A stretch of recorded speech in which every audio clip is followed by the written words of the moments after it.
Now we'll talk about nuclear physics.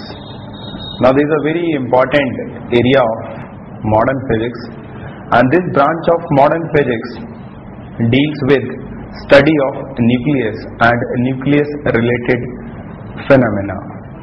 Now before we move into details of events involved in nucleus, let's understand few basic things. Now the nucleus is the very core of atom. Most of the mass of atom is concentrated in nucleus, and this is a very small part of atom. In fact, we know from Rutherford's atomic model that volume occupied by nucleus is very small compared to the atomic volume, and whole of the mass of atom is concentrated in this very tiny space, which is referred as nucleus. Now in nucleus we have neutron and proton. Now these neutrons and protons are referred as nucleons. Neutron is electrically neutral, proton is positively charged. The mass of neutron is slightly more than mass of proton. Now we have a representation of a nucleus of any element, and we simply use two letters. A is used for mass number and Z is used for atomic number. So to represent a particular nucleus, we use the symbol of the element, and then mass number is used as a superscript and atomic number is used as a subscript.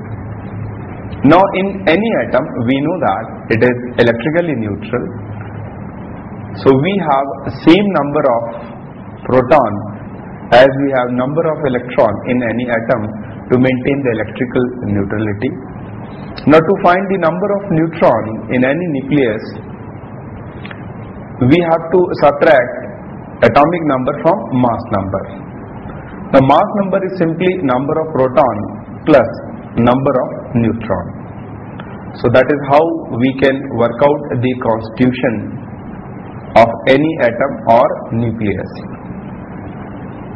Again I repeat, in any atom, number of electrons is equal to number of protons, and mass number is equal to number of proton plus number of neutron.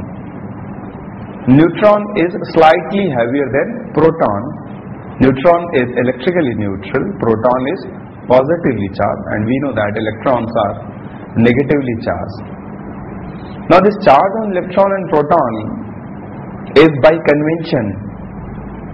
Please understand it, because we know from the fundamental of electrodynamics there are two types of charges, and these two types of charges have been conventionally referred as positive and negative charge. There is nothing like positive or negative charge. The important point is there are two types of different charges. So by convention, charge on electron is negative, so proton will carry the different charge, that is the positive charge.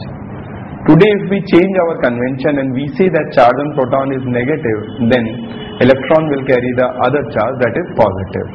But at present the convention is very simple. Charge on electron is negative and charge on proton is positive. And the magnitude of charge on electron or proton is simply 1.6 into 10 to the power minus 19 coulomb. The mass of proton is approximately 1.67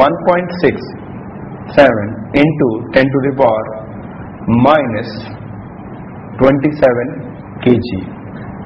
Mass of electron is about 9.1 into 10 to the power minus 31 kg. So we see proton is very massive compared to mass of electron, and again remember, neutron is slightly massive than proton, but in calculation wherever it is not given categorically, we assume mass of proton to be approximately same as mass of neutron.